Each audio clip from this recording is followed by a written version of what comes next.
What's up, guys? Welcome to another episode of the True Crime Society podcast with Stephanie and Olivia. It is Friday, August 13th right now, and I know you're all a little disappointed in us because we were supposed to have an episode out yesterday, and we didn't put one out.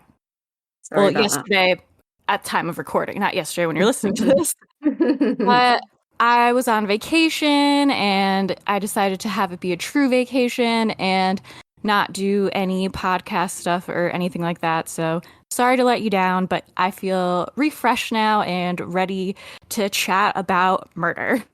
And I'm sure everyone is extra eager now they've had an extra week off. Yep. And it is super friggin' hot here in New York. I turned off my air conditioner to record and I'm already sweating. So just know while you're listening to this, I am very sweaty. And Olivia, it's winter for you. Winter, but the days have been getting warmer. Like you can tell spring is coming, which is nice. But it's still only not even 8:30 in the morning here, so it's still quite fresh. Yeah. Yesterday, the heat index here, like what it really felt like, because the humidity, it was 105 degrees, and I was like, I fucking hate my life. Oh, living the dream. I can't wait for some warm weather. I hate it.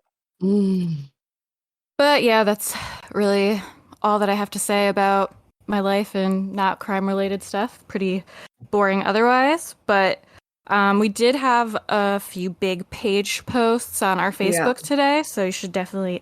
Well, not today, the last few days. So you guys should go check them out if you haven't, but I'm sure you've already seen them because you're all very loyal. One is about Matthew Coleman, who brutally murdered his two little kids. He is from California, brought them over the border to Mexico, and killed them with a spearfishing gun, which is incredibly gory and horrific. I think this is one that people are into because they seemed like the perfect family. They owned a surf lesson school in Santa Barbara, had two beautiful little kids. You know, his whole social media was about God and loving his family and all that. And then apparently he snapped and killed them because I can't even speak. He thought they had serpent DNA that they got from his wife. Yeah. That's crazy. Like sometimes it's just a story that's just like this is just an unbelievable story. It doesn't seem like it could really happen. Yeah, a lot of Chris Watts comparisons, which it's also the anniversary of. Oh yeah, I forgot. I'll have to make a post about that after this. Yeah. But yeah, it's crazy. And like I don't know what it is. Maybe we're just not shadow banned on Facebook for once. But I think I said to you, in the last 6 days, we've probably had almost 5 million people reached from these true crime posts that we've been making. So it's pretty wild when you think about it like that, how into it everyone is at the moment. Yeah, I think it's just like just the headline of that is so like, Matthew. Wait, what? Yeah. And there's been a few ones this week. Like there's been 2 cases where adults have been killed by their own like toddler children with guns because the guns were left unsecured, and people go crazy for those ones. But yeah, people love a gun debate, unfortunately. And for some reason, it's still the case that Facebook doesn't care what people write on pages. They let them go for their lives, and you know. That's crazy. It is the Wild West. If anyone said any of that stuff like that they're saying on the page in our Facebook group, it'd be deleted by now. It makes no sense. The whole group would be deleted, not even just the post. The whole group would be shut down. And our Facebook profiles, we'd be banned. It makes no sense, but... I did see one handy Facebook group feature that they've added now is that in our true crime group, we can now give people badges like expectant parent. Wow, this is really relevant to us. Yeah, and like I noticed it in some of like my local just like town groups where it's supposed to be like parents of this town. I don't know how I'm in it because I'm not a parent, but I snuck my way in just to see what they're gossiping about. And like some of them will be like middle school aged kids as their badge, or like high school aged kids as their badge. I don't even know why that's something that you'd want to advertise. Like surely it's not something that needs to go on social media. The ages of your children and how many children you have and things like that. Yeah, I'm going to put a badge that's like high school aged kids. And then there was also that crazy mass shooting in the UK, which, you know, that hardly ever happens there. So it was a big deal as well. I know. It's sad that as an American, I was like, meh. Like I said to you, Seems like it's been a while since there's been an actual mass shooting that we've heard about. I'm sure it has happened and we just haven't heard about it. Well, right before we started recording, I got a news alert that there was just a school shooting in Albuquerque. But it's like just happening now, but I think it was only one person, but it was like a middle school. That's scary. I guess that we could get into some updates. Yep. Got a big update today, really. So, if you guys remember, we did a podcast about Suzanne Morphew and Jennifer Dulos a couple months ago. Once this episode comes out, I'll like link it on our Instagram or something. So if you guys haven't listened to the episode, you could go listen to it and get caught up on this case because it is in court right now. So there's going to be some updates. And so far, it's been pretty interesting. There's a lot of stuff coming out that we haven't heard about yet. Getting juicy. Turns. Or juicier, yeah. Yeah, so very interesting. So if you guys don't remember, Suzanne Morphew went missing May of last year from Colorado. She like went out to ride her bike or something, allegedly. They found her bike. Still haven't found her or anything, but the husband gave off a lot of red flags as usual. It's always the husband, allegedly. But everyone pretty much thought it was him all along, and he was arrested even though her body still has not been found. So this is what's been happening so far. So he had a preliminary hearing, and it ran for 2 days, and it will continue for another 2 days at the end of the month. I find that weird. I don't know why they break it up like that. Maybe they, I don't Need know, a break. maybe it's court schedule or something. But it's weird to me that it happens at the start of August and then again at the end. You think that they would just get in and get it done. They have to think about it in between. Yeah. So we'll just go over some of the more interesting highlights because otherwise we'll be here all day. Yeah. So the couple's 2 teenage daughters, they attended the hearing. On day 1 of the hearing, the first witness called was Chaffee County Sheriff's Office Commander? Yeah, I think so. Chaffee County Sheriff's Office Commander Alexander Walker, and he said that Suzanne was reported missing by a neighbor on May 10th, 2020 at 5:38 p.m. He tried to get in touch with Barry, but he couldn't reach him at that time. But he did manage to get a hold of one of the Morphew children, and she told him that she hadn't received a response to the Mother's Day text that she had sent her mother, because that was Mother's Day that year. Eventually, they were able to reach Barry at 7:10 p.m. that night. So Suzanne's bike was found on the side of the road on May 10th with no damage or any signs of like a struggle near it, like no drag marks, no, I don't know, distress. It didn't seem like it was a struggle. Yeah, I read there was no blood or anything like that found nearby. That would make sense. I don't know why I didn't think of that. So the court was also shown the body camera footage of officers speaking with Barry. He was upset and he described how Suzanne bikes every day. He said that he left her work at 5 a.m. when she was still sleeping. He also was heard asking deputies if they'd seen any cats in the area, and people suspect he's referring to mountain lions, which I think is kind of a red flag, because it's like that's your first... Setting up a little bit of an alibi or a little bit of a, reason why she might not have come back. And it's so random. I mean, are mountain lions really like a thing? Maybe in Colorado. Maybe, like I know they're very rare around here, but apparently there might be some mountain lions in New York, but I don't know. But the deputy said that there has not been any cats in the area recently. So then Walker said that the last activity on Suzanne's phone was 4:23 a.m. on May 10th, 2020. Her phone pinged from a cell tower in Poncha Springs, which is about 10 miles east of Maysville. Barry spoke with police again on May 11th, so the next day. He said the couple had a great day and evening on May 9th. He called Suzanne his angel, and he said that they, quote, love each other to death. He called the relationship, quote, very good, and that they had been together for 32 years, since they were 17 years old. Walker said that the arrest affidavit for Barry is 129 pages long. I'd love to read it, but it's still sealed. I know they talk about little bits of it in this hearing, but yeah, a lot of the information in this is still sealed, which is a shame for us. Yeah, it's very, very long. I know. They're usually not that long. Like a page or something, or maybe 4 pages or something. But yeah, 129 pages.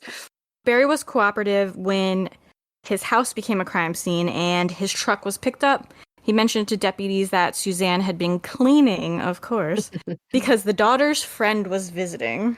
Suzanne had changed the bed sheets for the friend. Just had to put that out there. Yeah, just as another setting up a little story. Not suspicious at all. Alexander Walker also confirmed that none of Suzanne's blood was ever found in her home following her disappearance. And also confirmed that Suzanne got a spy pen because she suspected that Barry was having an affair. He said there was no evidence of that. It said that in some of the spy pen footage, you could hear her and Barry arguing about money. She was heard accusing him of telling her what she can do and what she can wear. I think it's interesting that they were able to discover that she had a spy pen. Like maybe they saw it in like her Amazon purchases or something and then went and looked for it. But it's like, how would you even find that? Yeah, I'd like to know. I was just going to say that she put the pen in his car. So I think that's where they were obviously arguing about it. But yeah, I would love to know more about that and see any footage or hear the footage. Nope. Gotta respect it. Get a spy pen and hide it in the car. It's like one of those things you always think about doing, but you're like, no, I'm not crazy. When asked, he confirmed that Susan had been having apparently a 2-year affair with a man named Jeff Libler. Suzanne originally met Jeff when they went to high school together, and they hooked up at a party in 1989. They both went their separate ways and married other people, and we have seen that Jeff has like 6 children, we think, and he reconnected with Suzanne after 20 years. I know that Jeff did have a wife. I don't know if they're still together after all this. Her social media was up when this all came out, but it's now obviously been taken down. Well, I was saying I feel sorry for his family. Like, I hope they knew before it all came out. I'm sure they probably did, but it seems like he has a really big family, so they're all obviously going to be affected by this. Yeah, I know. I said to you, like, probably you never want to get caught having an affair, but the worst way to probably get caught is when it becomes part of like a huge national news missing woman. Like, and now you've got to play it out in front of everyone rather than just keeping it in your family. Everyone knows about it. Like, everyone in their town would know about it, and yeah, definitely sucks for the family. Yeah. So authorities didn't learn about the affair until November 2020, which is 6 months after she went missing. There were hundreds of hours of phone calls, WhatsApp messages, and other communication between the two of them. They met up at least 6 times in New Orleans, Michigan, Texas, and Indiana. She didn't tell anybody about him, and he didn't voluntarily come forward to help find Suzanne. And law enforcement first spoke with Jeff on November 13th, 2020. He told police that Suzanne's marriage was not good. The couple argued a lot, he said, and she repeatedly said she wanted to leave. However, she also said she couldn't divorce Barry for biblical reasons. On May 8th, 2020, Jeff messaged Suzanne saying, "You need to be my wife," and complimented her biking gear. Following morning, May 9th, she texted him saying, "We need to be husband and wife." Very romantic. So cringy. Like, imagine just having all your personal stuff. I know. Ugh. Imagine if, like, and I know we've said it, it obviously affects his family, but even for her kids, like, you just feel like, oh, what is going on here? So part of Barry's arrest affidavit was read out during the hearing, and it's alleged that from 2:47 p.m. on May 9th until 5:37 a.m. on May 10th, he took steps to dispose of evidence of Suzanne's disappearance and death. Alexander Walker asked Barry during their May 11th interview about where he kept his guns. Walker said Barry told him they were in a safe, but Walker found a gun in a closet and a shotgun against a wall in the home. Seems very safe and secure. Going to start another gun debate. Special Agent Harris was also questioned. He said that at one time, Barry put a gun to Suzanne's head and asked, "Is this what you want?" He had also pinned her to the bed before. She said she'd call police. Suzanne wanted to leave the marriage in 2019 and 2020, but also wanted to wait until their youngest daughter was out of the house. Like, I wonder how they find that stuff out, because, like, who told them that? Yeah, maybe. I know that there was some, like, evidence or testimony from Suzanne's friends, so maybe that was something that came from them. Yeah, I just feel like if one of my friends was like, well, my husband, boyfriend put a gun to my head, I'd be like, what? Maybe you should. Yeah. I'd, like, call 911 for them. So on day 2, Jonathan Grusing, a retired FBI agent, testified about the movement of Barry Morphew's cell phone and truck on May 9th and 10. And here are the police coming. Yeah, I could hear. Just some ambiance for a true crime podcast. In the early morning hours of May 10th, a few hours before Barry left for work in Broomfield, around 5 a.m., his truck doors opened and closed between 3:25 a.m. and 3:51 a.m., signifying someone was in the truck. Just side note, like this ties into like the rest of the podcast since we're talking about an older case. Isn't it crazy how like in the 90s you can't even get fucking video footage of anything, and now they're like, well, his truck doors opened at this time and this time. Can't get away with anything now. No, it's so much harder these days to get away with anything. Yeah. So around the same time, his phone's location moved to near where his wife's bicycle would later be found. So Grusing also said that this area didn't have really good service, so even though the information they had, it wasn't totally, it was inconclusive because of the bad service, couldn't be certain. So Suzanne's phone, which has still not been found, last pinged at 4:23, and Barry's phone went into airplane mode around 4:31 a.m. Suspicious. Yeah, he seems to go into airplane mode a lot when they go through the testimony, so he obviously knew something was going on. Yeah, for sure. And then, so after he put it in airplane mode at 4:31, it pinged again just after 5:30, which I'm assuming that means he took it out of airplane mode. From there, he was turning at Buena Vista as he headed toward Broomfield. He would text his mother a Happy Mother's Day message a minute later, just before 7 a.m. He texted Suzanne to ask if she was awake yet. Happy Mother's Day, I love you, he said. Gotta text your mom while you're hiding your wife's body. Grusing said the data from the phone and truck, along with surveillance video, showed Barry going on 5 trash runs in the Broomfield area that day. Yeah.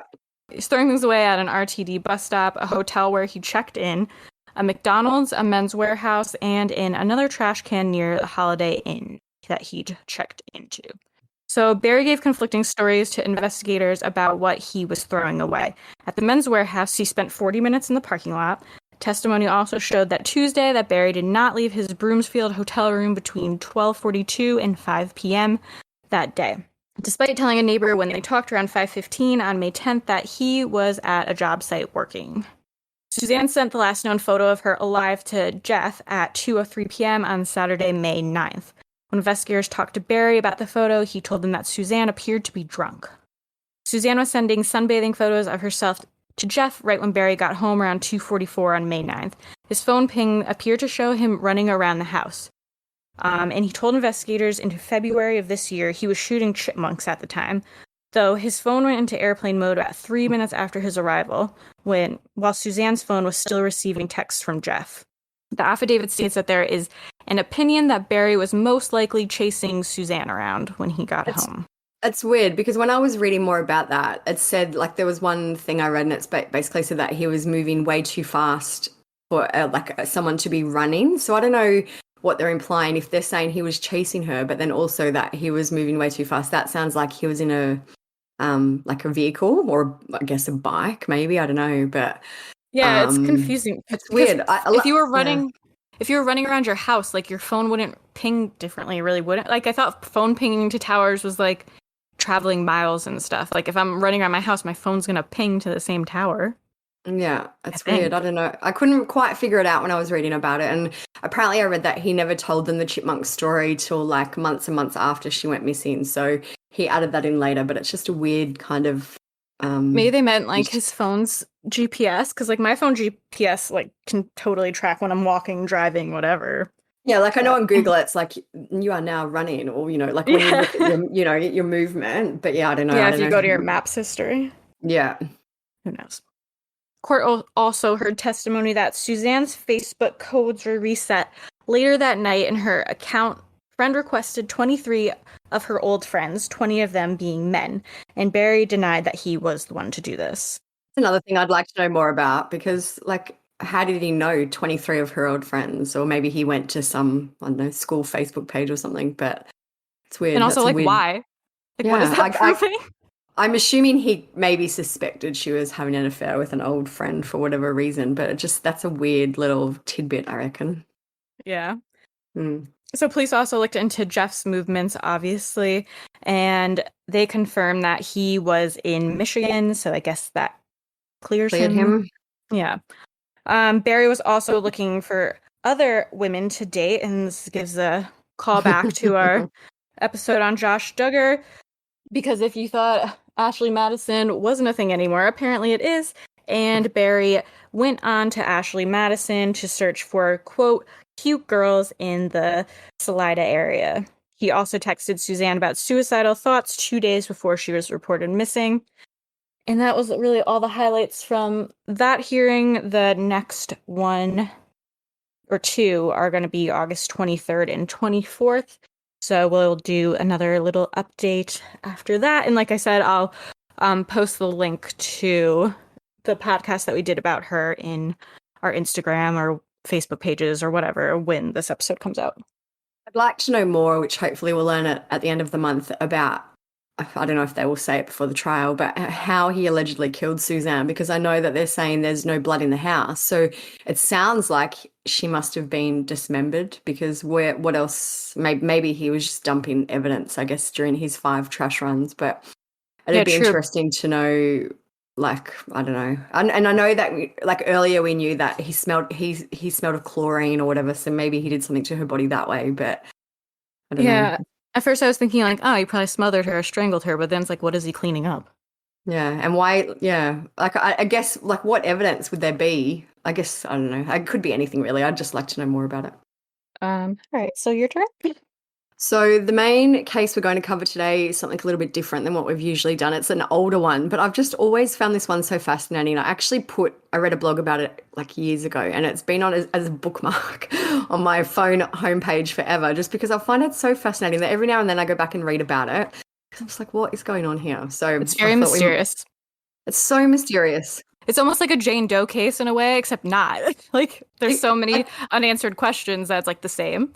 If you ever saw this as a movie, you'd be like, this is bullshit. Because it's so like this would never happen, or how could this ever happen? Yeah. So I thought we'd do it just for something a bit different, and I think a lot of people probably wouldn't have heard about it. So I thought, why not? I didn't know it before you brought it up. I've never really heard of it before, and then I read about it. And I was like, this is fucking insane.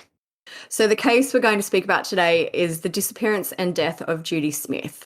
So Judy was born Judith Eldridge on December 15, 1946 in Hyannis, Massachusetts. When this all happened back in 1997, she was 50 years old. She'd been working as a home health nurse in Newton, Massachusetts, which is near Boston, or in Boston. There are some really good blogs, like I said, so I'll make sure I link them all. Make sure you check them all out, because some of them have tons and tons of information which we won't be able to get into today, so check them out. Judy had been married twice before this all happened. Her first marriage ended when her husband ran away to Sweden to avoid being drafted in the Vietnam War. And I don't really know much about her second husband, other than she ended up having 2 kids with him. Their names were Craig and Amy. Judy met her third husband, Jeffrey Smith, in 1986 when she'd been caring for his father as a nurse. They'd both been married before, so they weren't really in a rush to get married, and they ended up dating for 10 years and finally got married in 1996. Jeffrey has said in interviews that Judy was very devoted to her work as a nurse. One day she'd come up with the idea to use a window curtain rod to hold an IV bag that his father needed dripped into him because there wasn't a proper holder. So she seems like she was a very kind, caring, innovative person, maybe. Mm-hmm. Jeffrey worked as an attorney, and in April 1997, he'd been due to speak at a conference at the Northeast Pharmaceutical Conference in the Doubletree Hotel in Philadelphia. Judy and Jeffrey had planned to go together, and they'd planned then to head on to New Jersey after the conference to see some friends. Judy loved traveling, from everything I read, and she had never been to Philadelphia, so she was really excited. Their trip began on April 9, 1997, and the couple arrived at Logan Airport in Boston for a 1:30 p.m. flight to Philadelphia. When they got there, Judy realised that she'd left her ID, her driver's licence, at home, and that she wouldn't be allowed to get on the plane. They had new FAA regulations at the time, and this meant that their identities had to be verified before they could get on the plane. Jeffrey had to go on that flight as he had been booked to speak at the conference that same day, so he got on the plane and Judy went home to get her ID. and she planned to take a later flight that night. Some relatives said that the two took public transport to get to the airport, and Judy apparently took the bus back home to get her ID, and I'm assuming she took the bus back then to the airport again. So a lot of back and forth for her that day. A lot of, if this was happening in 2020, she'd be on tons of cameras. And she could probably just have a license on a phone, so. Yeah, right. Yeah. So anyway, Jeffrey said that Judy took a 7:30 p.m. flight that same day, and she was so upset about how she'd messed up their travel plans that she bought him flowers. They had room service at the hotel, and they got ready for the next full day. So April 10 was the next day, and that was the day that would change their lives forever. Jeffrey woke up before Judy, and he went downstairs for breakfast at the hotel. When he came back up, Judy was in the shower getting ready for the day. He suggested she try the complimentary breakfast, and she joked about heading down just as she was, naked and dripping wet. They planned that Judy would explore the city while Jeffrey was at the conference, and that they would both meet back at the hotel room at 5 p.m. because they were expected to attend a cocktail party at 6 p.m. at the hotel. So Jeffrey left and went downstairs for the conference, and we don't really know what Judy did for the rest of the day. We'll get into a little bit of, kind of investigation about what happened, but we don't know her actual itinerary or what she totally had planned.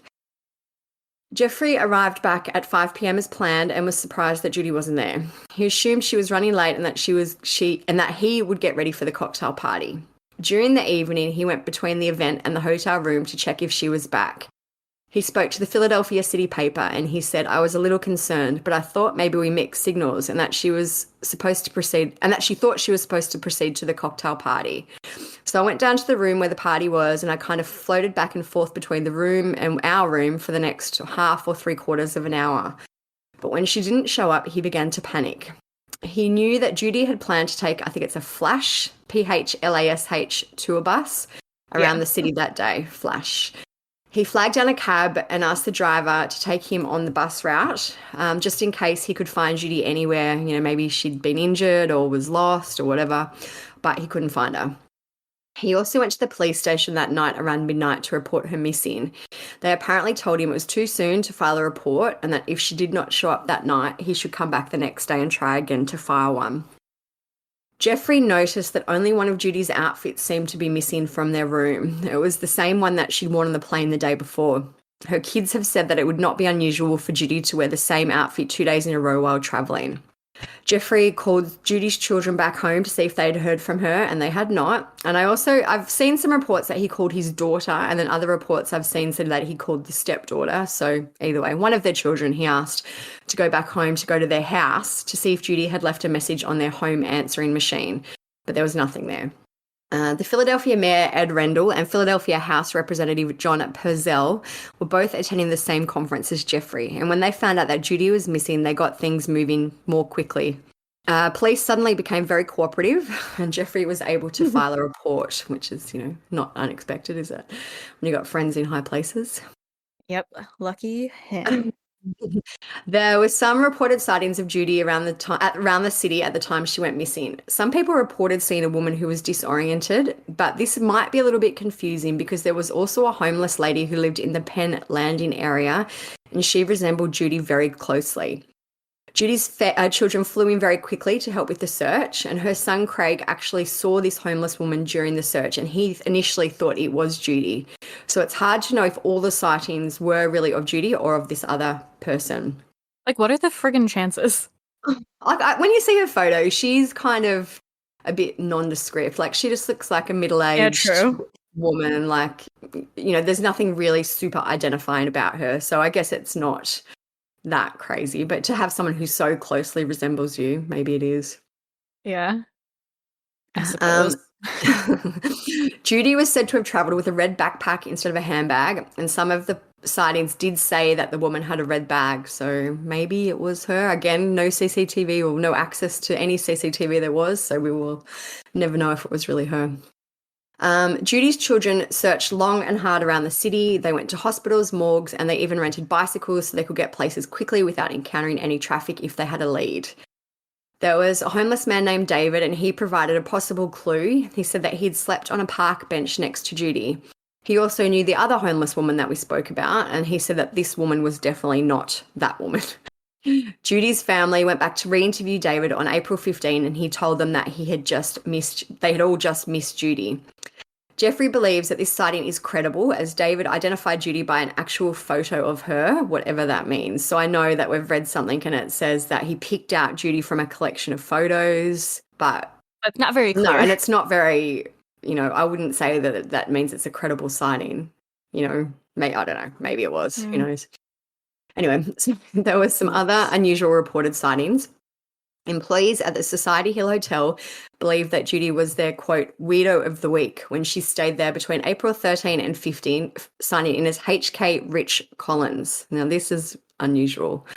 While there, she masturbated in front of an open window, spoke to herself in tongues, and then loudly claimed the Emperor would wire her money when she needed it to extend her stay. This is from Reddit, this next piece of information. The next nearby Best Western Hotel had a similar situation. Their concierge, Tyrone Taylor, remembered that on the 15th, so that would be the day that she checked out of the other hotel, a woman matching this description entered the hotel to use the phone. She was speaking loudly and said that the Emperor of China was going to pay for her stay as she did not have the cash to pay for a night at the hotel. Taylor said that the woman was well dressed and did not appear to be a transient. Both hotel employees reported that the woman was a heavy-set blonde in her 50s, wearing heavy dark makeup, eyeglasses with tape on the side, and nice clothes. She also had an expensive-looking scarf with camels and roses on it. The woman who signed in as HK Rich and Collins did not have any luggage with her and was wearing very different clothes than Judy was last seen in. When Tyrone Taylor called the police to report his sighting, he gave the guest a call, I'm assuming she left her phone number, and told her that she could have a free night at the hotel. She arrived, but the police decided that the woman was not Judy, and so that the hotel sightings were apparently nothing more than a red herring. Weird, again, if this was Judy, I know that we'll get into it later, but basically she had a certain amount of cash and she was we'll get into it. But it doesn't seem like there was any way for her to pay for the Society Hill Hotel if it was her without Jeffrey knowing. Yeah, but also, she's not blonde. So, I don't know why they would think that this woman was her. I mean, I guess. She kind of looks like she's got dirty blonde hair. Let me just scrub up. Yeah, I guess. Maybe I'm just looking at, a crappy photo. Yeah, she does. It looks like it's I'll send you this photo. It's not blonde, but it could be considered. Someone could describe it as blonde. It'd be dark blonde hair or light brown hair. Like a man would describe her hair as blonde. Yeah, someone who didn't know would describe her hair as blonde. Yeah, I mean, I guess that's the picture I'm looking at, but for some reason, to me, it just, seems more brunette. I feel like a guy could say she had blonde hair. And I guess, yeah, maybe that's not the most recent photo of her or whatever. It's the one they seem to use everywhere, but yeah. Yeah, because she has the backpack. Yeah. The investigators began to narrow down and confirm some of Judy's movements during the day she disappeared. They determined that she did in fact get on the flash bus. A hotel employee at the Doubletree where she'd been staying said Judy asked them where she could catch the bus from. A bus driver said he picked her up at Front and South Streets and let her off near the hotel around 3 p.m. One receptionist from the hotel said that on April 9, between 9 and 10, she also saw Judy arrive at the hotel and greet her husband in the lobby. She said that Jeffrey gave Judy flowers, which is kind of the opposite to what we've read before, but either way, they exchanged. Still close enough. They exchanged flowers. And the two appeared to be apologising to each other. So maybe they'd had a fight when Judy forgot her ID and he was pissed off or whatever. So anyway, they seemed happy to see each other anyway. She was also allegedly seen near a Greyhound bus terminal on the 10th of April, but her family thinks she may have just been using the bathroom, which is plausible to me. When they started investigating, they uncovered something quite odd. They believe that Judy actually left Philadelphia for New Jersey the day after she was last seen.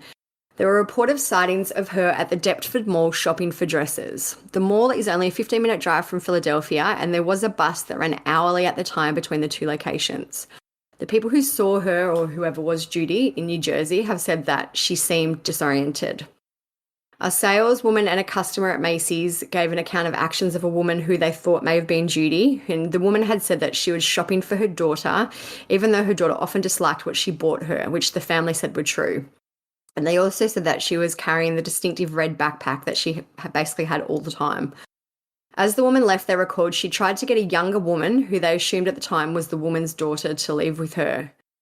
Other report says that Judy asked another customer in the store about menopause, which seems something like you wouldn't just bring that up if you're in your right frame of mind. Imagine just going up to a stranger and asking about their reproductive system and their female issues. Yeah, kind of random.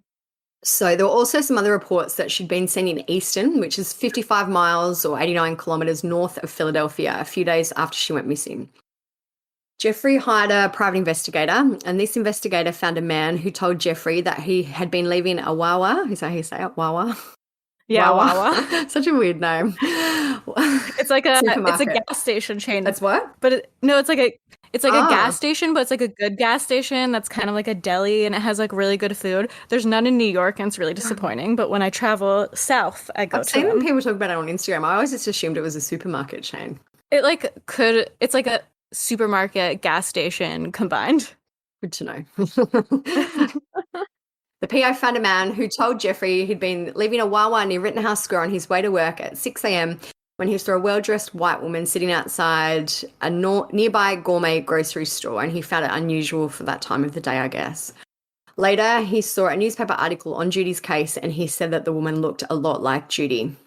Judy's family stayed in Philadelphia for weeks looking for her. They put up posters in an effort to get, her face out there, but they had to return home without her eventually.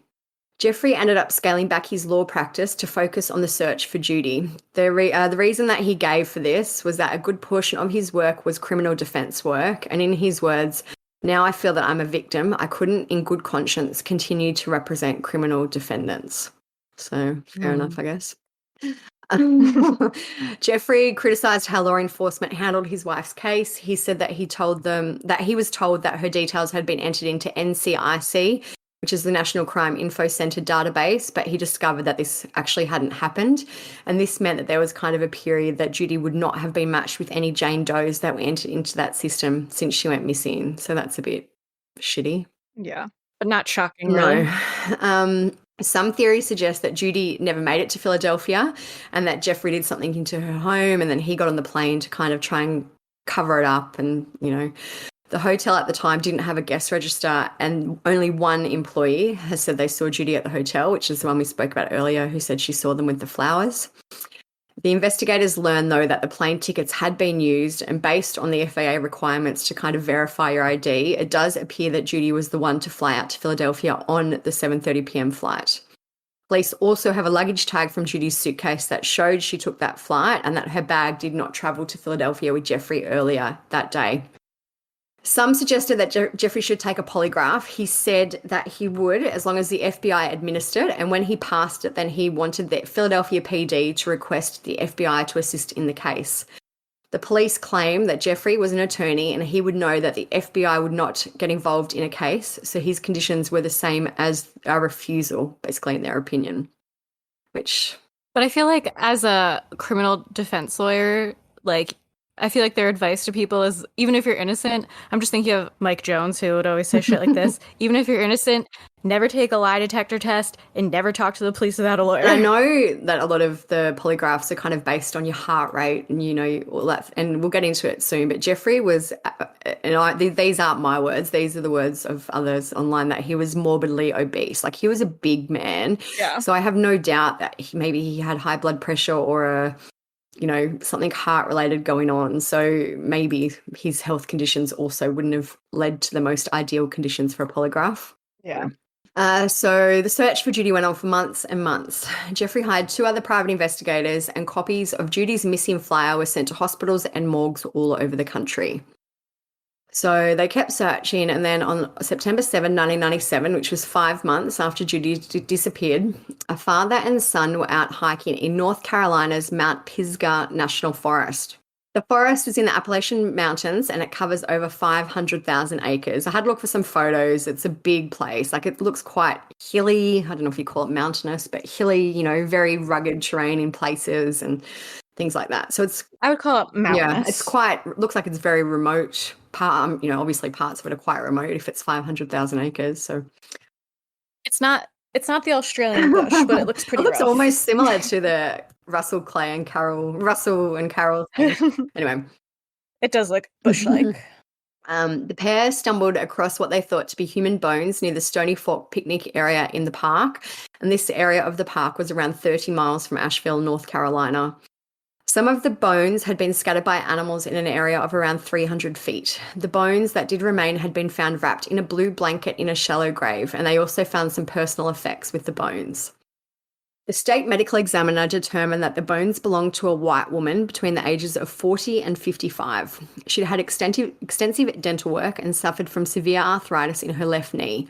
There were cutting marks on her ribs, and amongst the clothing recovered from the scene was her bra, which also had cuts and punctures. So that tells us that she was probably stabbed at some point, I guess. Animal hair, which I've seen kind of in other reports that it said it was horsehair, was also found on the clothing at the scene. The investigation concluded that she'd been fatally stabbed and her death was classed as a homicide. There was an emergency room physician in Franklin, North Carolina, which is 65 miles west of Asheville. They saw an article about the discovery of the bones in a newspaper. He thankfully connected it to one of the flyers Jeffrey had sent out, to the hospitals and the morgues, and he faxed a copy of the article to the Philadelphia police.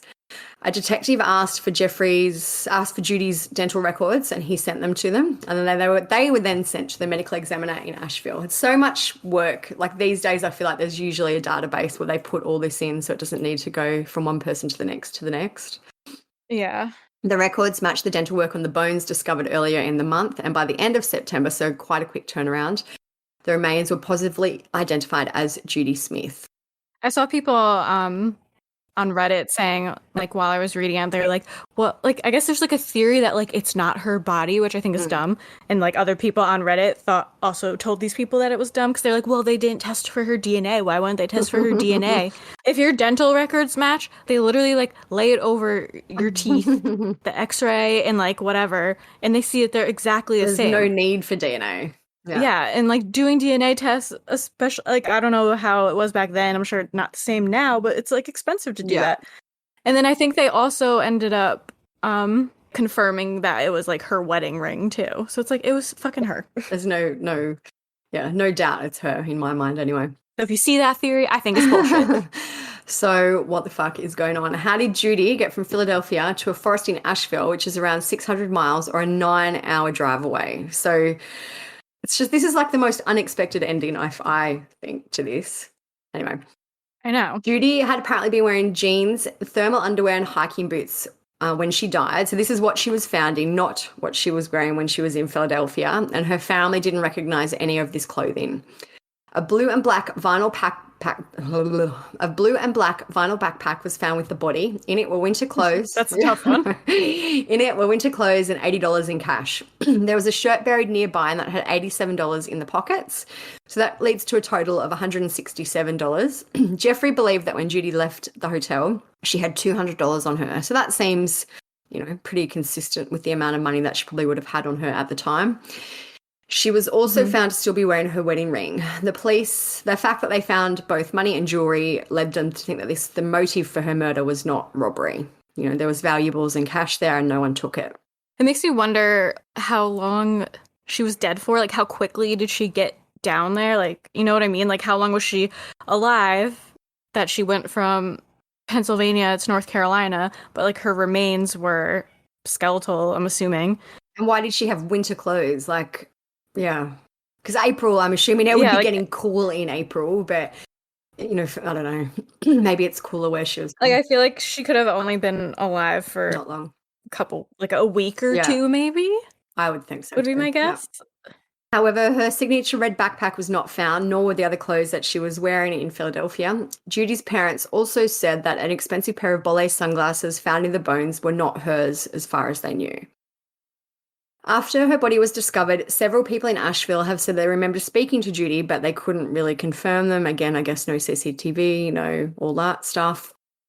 A clerk at a local retailer said, "She seemed very alert to me. She was very pleasant. I didn't see anything that would indicate that she wasn't right in any way." The woman said that her husband was an attorney in Boston attending a conference in Philadelphia, and during that time she had decided to go to the Asheville area. If this is true, you'd think that has to be Judy. What are the odds of there being another person in that vicinity at that time with that same story?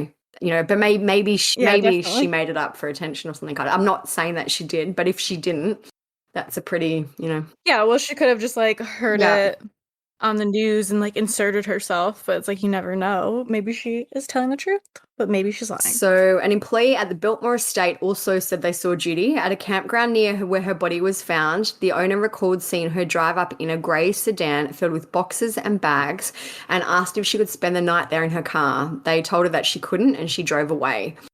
A deli owner in the same area told the Philadelphia City paper that Judy came to her store in a grey sedan, so there's, two grey sedan sightings, and bought $30 worth of sandwiches, which seems like a lot, and a toy truck. Local investigators consider these sightings credible. Another hotel clerk said that Judy stayed, I couldn't see what that hotel was, but at this hotel from April 10 to 12. So this is the day that she would have gone missing, is April 10. Mm-hmm. It's weird. Like, that would be a very quick journey if this sighting was Judy. So anyway. Yeah, I mean, like, it's possible. Like, I drive to North Carolina a day, but it'd still be kind of crazy. And that nothing was amiss. So, if all these sightings were Judy, did she have time in the morning to buy a grey sedan in Philadelphia or get a grey sedan? Like, it just seems like it's a lot to happen in under a day. But you were like, now that you said it, like how she just has that look. I could think of like some of my old friends' moms, like in high school. She looks like at least like three of them. Yeah, like she's just looks like if you saw her walking down the street, you wouldn't think twice. Yeah. Judy's family have said they have no idea how she ended up in Asheville or why. She'd been to North Carolina twice before, but never to the area where she was found. Once she'd been with Jeffrey for a week when he was at a weight loss clinic. And on another occasion, she'd accompanied a patient on a drive south as he visited family. They either lived closer in North Carolina to Asheville or in a neighboring city of Virginia or Tennessee. The family can't quite remember. When she was found deceased, Judy still had most of the money. And if you add in that $30 for sandwiches, if that is true, that would bring you basically to the $200 that she had. So she still had most of the money she took from Philadelphia. None of her bank cards or her phone cards had been used. So if the sightings with the car were her, where did she get a car with no money without using a credit card?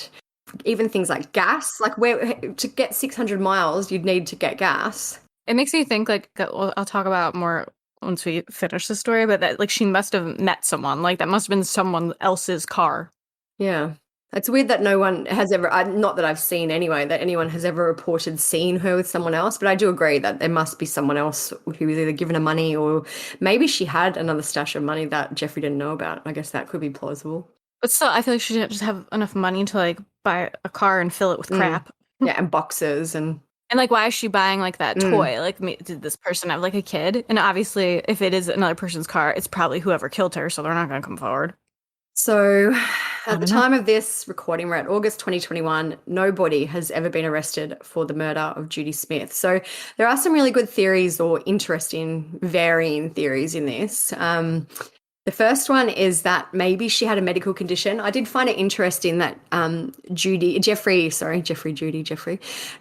thought Judy might be confused when she was in Philadelphia. Like, why would he think that? That wouldn't be my initial reaction if you couldn't find someone who was in good health, if that makes sense. Like, maybe she had some underlying things going on that we don't know about. Would she be confused enough not to remember the name of the hotel to call? You know, he said, can you go and check the home answering machine? Why would she call home instead of the hotel? Yeah. You know, why did she buy a toy truck? Was she under some, I don't know, delusion? You know, like, was there something mentally going on with her that might have caused her to go missing? Yeah, I mean, I think they've said, the family has said no, but I feel like even I said this before in the episode we did about what's his name? Was it Terrence, the guy who ran off into the woods? It seemed like he kind of had like a mental break, but the family were like, absolutely not. He was never depressed. He was never this, never anything. I feel like sometimes, or people tend to hide if they're like struggling at all, or like the family just doesn't want to like put their business out there like that. Even things like her to forget her license, which I know, lots of people forget their passport and license and all that, but maybe that is also an indicator of something, maybe I'm not saying it was dementia, but maybe something along those lines. Oh, I was thinking maybe she forgot it on purpose, because like, how do you forget your ID when you're going to travel? Like, I get it was a new thing, but it's like, I bring my fucking ID everywhere. What if you want to have a drink? I mean, I guess she doesn't need it. If you're her age, you don't need to. Maybe it was a ruse for her to be able to go home and get her stuff, her extra things, so that Jeffrey didn't, know about it. Maybe. Maybe she had a plan, but we'll get to that theory. Do you want to talk about the amnesia? Yeah, so in regards to, well, this theory topic will be a medical condition, as we were just saying. I was reading some comments on, there's like a really big Reddit post about this that like has been nominated for some like Reddit awards last year. So we'll link that because there's some good discussion on it. Someone commented and said, amnesia is one possible explanation for Judy's disappearance. The family believes that Judy was injured or otherwise suffered a bout of dissociative amnesia, which caused her to become confused or forget her identity. This is supported by sightings of a confused or disoriented woman in Philadelphia that looked like Judy. The family believes this explains why Judy traveled to Pisgah National Forest, apparently of her own free will. Another person said, one theory that Jeffrey explored was that Judy was suffering from mental illness and had a psychotic break. Being a lawyer, Jeffrey was able to do some legal maneuvering to obtain all of Judy's medical records from her adult life, including a physical she had only months beforehand. There was no indication that Judy had ever had any mental health concerns. Neither she or her doctors ever mentioned anything that would have pointed to any mental health problems, even minor ones such as anxiety. According to Jeffrey, Judy's newest physical reported that Judy was in good health and good physical health. Good mental health and good physical health. And then another person said, back to the amnesia, I think transient global amnesia is more likely. I have a relative who suffers from this and has had 2 attacks, both linked to travel. The condition is related to migraines, and fortunately, because my relative wasn't alone at the time, that we were able to get her help. The first time it happened was a few years ago when she was visiting my cousin. As soon as she got off the plane, she said the jet lag was bothering her and she wanted to nap. She woke up an hour later with no memory of her flight, how she got there, or where she was. She continued to ask the same questions over and over. It was really weird. If Judy had one of these while she was alone, any evil person could have taken advantage of her. So then I looked up transient global amnesia just to see a little bit more about it.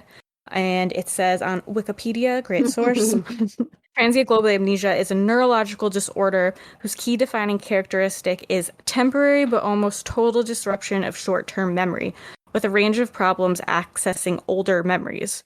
A person in a state of TGA exhibits no other signs of impaired cognitive functions, but recalls only the last few moments of consciousness, as well as possibly a few deeply encoded facts of the individual's past, such as their childhood, family, or home, perhaps, which seems kind of plausible.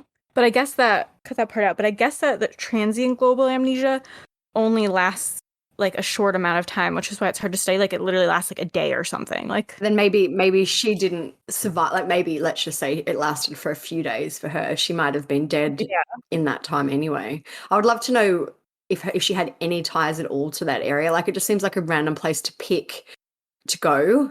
Yeah, like I just want to know how quickly she got down. I feel there. Like you can't go to a place unless you know about it, even if you have amnesia and things. There must have been some reason or trigger for her to go there. Yeah, it's weird. There's also post-traumatic amnesia, and that's like after you get a TBI, which I thought maybe somehow, like maybe she went home to get her stuff, maybe she like hit her head somehow, no one would really know. So maybe that triggered some sort of, because it says post-traumatic amnesia is a state of confusion that occurs immediately following a traumatic brain injury in which the injured person is disoriented and unable to remember events that occur after the injury. It seemed all right. Like when Jeffrey says, she was in the shower and she made a joke about going down to breakfast That's what I was naked and all thinking. that. Like he hasn't said that there was any weird behavior going on. Yeah. So I guess it probably couldn't really be that one, but like the other one, the transient global amnesia seems to just like randomly happen. It could be post-traumatic if something happened when she was on the bus. Like maybe she got on the bus and got off and fell and hit her head. Like that's true. Or after he left for the conference. My grandma passed away years ago, and how she eventually passed was she fell getting out of a car while going to the doctor. Like she was old, she was in her 80s, but and hit her head on the gutter, the sidewalk, and so she had a brain bleed, and then she ended up passing away, a week or so later. So maybe it could have been something like that happened during the actual day that she was sightseeing around Philadelphia. Yeah, that's true. Which, yeah, I mean, it seems plausible. Maybe. No less plausible than any of these other theories. I know, it's literally, they're all just like, maybe. Another like medical condition one I saw people saying was related to how she apparently could have just started talking to some random person at the store about menopause. Someone said one possible explanation for seeming disoriented. If it was really her asking another customer about menopause, when my mother went through menopause, she suffered a total psychotic breakdown and was later diagnosed with schizophrenia. She had no prior mental illness, so while that's probably rare, it is possible. So then this comes from, not this comment, but there was another one. I just didn't really have a lot of information, so I didn't keep it. But some people were talking about, like, maybe it's early onset dementia or Alzheimer's or things like that. But then someone commented that said that they're like a psychologist who works a lot with people with Alzheimer's and dementia, and he didn't think it would be that because the family was saying like she had no problems or something. Like he said, if it was something like that, there'd be more like a gradual climb onset, and it wouldn't just be so sudden. Yeah. And he suggested that it could actually be a stroke. So then this other person commented and agreed that it could be a stroke, and they said, working in healthcare, and let me start by saying I've only witnessed this twice in 22 years. A stroke could also be a likely cause. Not all strokes result in paralysis of one side of the body, depending on the area of the brain affected by ischemia. Yeah, I think that's how you say it. There could be personality changes as well.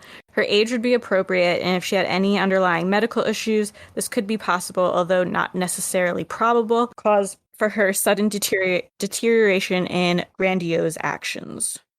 So then the next theory would be, did Jeffrey harm Judy and then try to like cover it up? Like, is Jeffrey involved somehow? So I don't think this is really a super plausible theory. Did Jeffrey harm Judy to cover up a murder that happened maybe at their home, maybe in Philadelphia? I don't think so. I don't either. Like what we mentioned before, that he was morbidly obese. There's photos of him. He's a big guy. He doesn't look the most healthiest. I don't believe he would have physically been able to carry Judy's body. She also wasn't the smallest person. Like I think we said earlier, she was referred to as heavy set. So I don't think he would have been able to carry her body to where it was found, to dump it, and then, let alone bury it and all that stuff. I've also read other like investigators' theories was that Judy had to have been killed where she died. She wasn't dumped there because it would have just been too hard for anyone to take her there to dump, let alone Jeffrey. Apparently her body was on like a steep incline or something. Yeah. But I also feel like it's probably not him. I'm pretty certain it wasn't him because I feel like he really did go through a lot of effort to try to find her. He hired 3 different private investigators. Like, if you're guilty, why are you hiring 3 private investigators, like, to catch your damn self? Yeah. Also, I feel like it did kind of like derail his life in a way. Like, he was a criminal defense attorney. He stopped doing that. He seems like he was quite well known in his industry. Like, for him to ask to be speaking at a conference where, the mayor and everyone was there, like, he seems like he was quite successful. So yeah, then for him to just throw it all away, I feel like this is the least plausible theory. Yeah. I agree. There was also a Reddit comment that said they could find no evidence that Jeffrey rented a car in Philadelphia, which means, that basically he couldn't have disposed of her body without a car. He had less than 12 hours to dispose of her body, as he was sitting in the lobby of the hotel at 9:30 p.m. and then was moderating the conference at 9:30 a.m. So he definitely that definitely wasn't enough time for him to drive to the National Forest in North Carolina to dump the body. Back. Yeah, and back, let alone and back. Yeah, no way. Jeffrey died at age 59 in 2005, and I found his obituary online. I'll read it out. So it says, age 59 of Newton, died January 25th, 2005, and that lists all the people, and then it says, beloved husband of the late Judith Bradford and former husband of Beverly Smith. So I guess that was his other. Distinguished attorney and educator, dedicated to the improvement and teaching of pharmaceutical and healthcare. So anyway, Judy did get a mention in his obituary as, beloved husband. So that's, I feel like he really did love her. I don't think that he had anything to do with it. Yeah, I don't think so either. There was, and like I mentioned too, there was an investigator called Sam Constance who was on the case, and I'm assuming it's a he believed that Judy came across her murderer while hiking, and that prior she had travelled to the Asheville area voluntarily. After that, so then some have insinuated that Judy may have even planned to disappear for a while, or perhaps even permanently. While Jeffrey and her children did not say there had been any problems in their marriage, one of her friends said otherwise. They said at the time this happened, Jeff and Judy's marriage was very tenuous. Carolyn Dickey told Unsolved Mysteries in 2001. I believe that something did happen that triggered her to want to have some time away from Jeff. And then there's a Reddit comment just kind of talking about how she liked to travel and stuff. And I feel like that could kind of tie into stuff because, I don't know, I go back and forth. Part of me is probably leaning towards more like a medical condition, amnesia type thing. But then part of me, like the more probably didn't happen, but would be interesting and crazy if it happened, is that like she forgot her ID on purpose because she was planning to run away and start a new life or whatever. And anyways, this comment says that she was like a very competent person.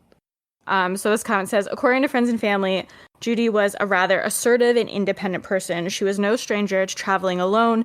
Judy had been to Europe on her own a few times, and when her children were preteens, she took them to Europe for a backpacking adventure. Judy also independently traveled to Thailand, where she went hiking and visited friends. While Judy wasn't the epitome of fitness, she was an active person who enjoyed walking, hiking, and sightseeing. She was also known to be a go-getter who once helped an AIDS patient who was having a medical crisis on a plane. While Judy was a kind-hearted and considerate person, she wasn't thought to be naive and was able to take care of herself in a variety of different situations. All of that so I feel like makes it even a little bit harder for me to believe too that she left her license. Like either without having a medical condition, do you know what I mean? Like I feel like there must have been something going on for her to be that kind of like she either did it on purpose, yeah, or like there was something something weird medically was going happening. on. Yeah. So the last kind of theory that we'll talk about is that Judy somehow crossed paths with the serial killer Gary Michael Hilton.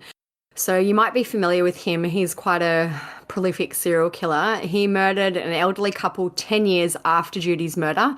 The couple was in the same national forest, Mount Pisgah, and they found the female victim's body, her name was Irene Bryant, was found only a mile from where Judy's remains were found. It was reported that around the time Gary Michael Hilton was living in his white van when he encountered the couple. So he was eventually convicted of several murders on hiking trails in national forests in the southern Appalachian Mountains during the 2000s, including the case of Meredith Emerson. He has never been tied to Judy's case.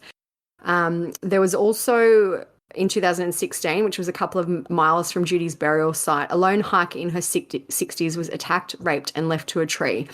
Thankfully, the woman was found alive and was taken to hospital. Some have wondered if this is connected to whoever killed Judy, but there's no hard evidence of this. I feel like this one is kind of plausible. Like, it could be true. It seems like something that he would do. It also seems like kind of a reach. But it also doesn't explain how she got there. Why? Yeah. You know, like, fair enough if she'd been murdered by him somewhere close to Philadelphia or whatever, but like it just doesn't. I feel like either she went to meet someone who killed her, or she just somehow ran across someone while she was hiking there, and for whatever reason she'd been hiking. Yeah. So the only other thing is I saw there was a website that's been taken down, which I'm not sure why, and there was also a Facebook group which has also been taken down called Justice for Judy. So I found it on the Wayback Machine, so I'll put some screenshots on the blog. It looks like a really well done website. Maybe they just stopped paying for the domain. Yeah, maybe. So like it says things like Judy was more than capable of asserting herself. Her daughter had said that her mother was impossible to embarrass. If she didn't like something, she was yelling. So it says, and this is I think is a true kind of statement. The fact that Judy left a trip she was already on without immediately telling her husband, knowing that she would be missed right away and cause a panic, points to either something coming up suddenly or Judy planning something that she needed to keep very secret. Judy never got the chance to tell her reasons because she trusted the wrong person. Yeah. I would love to have an answer, but I feel like we'll never get one.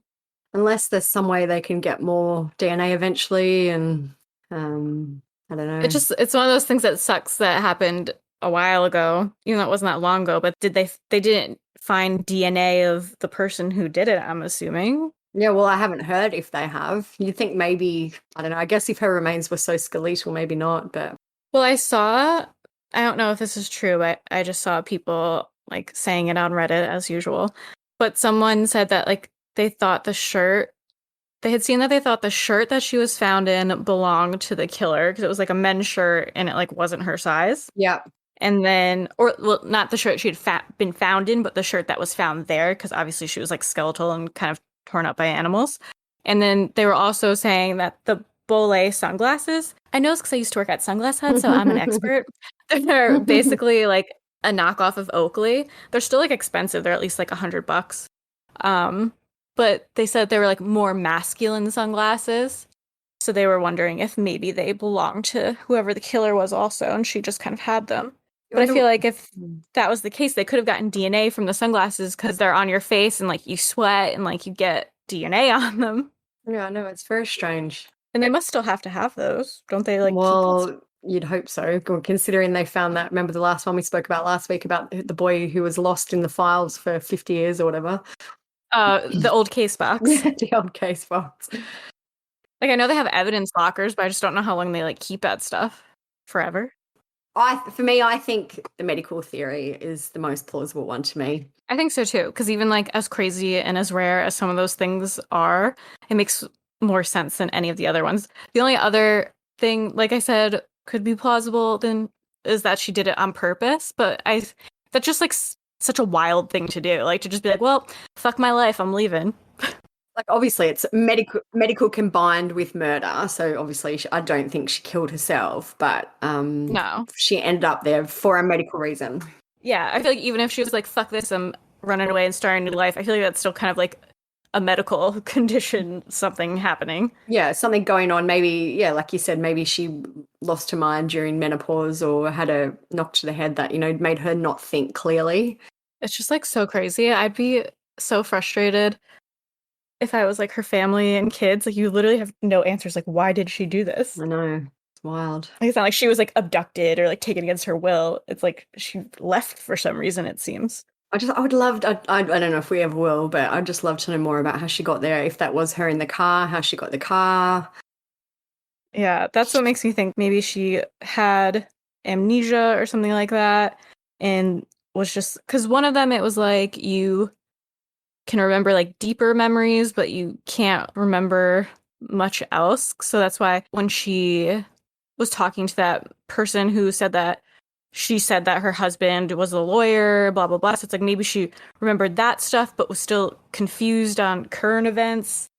And for some reason felt like she had to go to North Carolina, like something made her think that, and then met someone around there who took advantage of her and got her to go to North Carolina. Maybe, yeah. And like I know sometimes when people have like a brain injury or a condition, they sometimes become fixated. So maybe she was just fixated on getting to this place for whatever reason. I don't know. Yeah. Weird.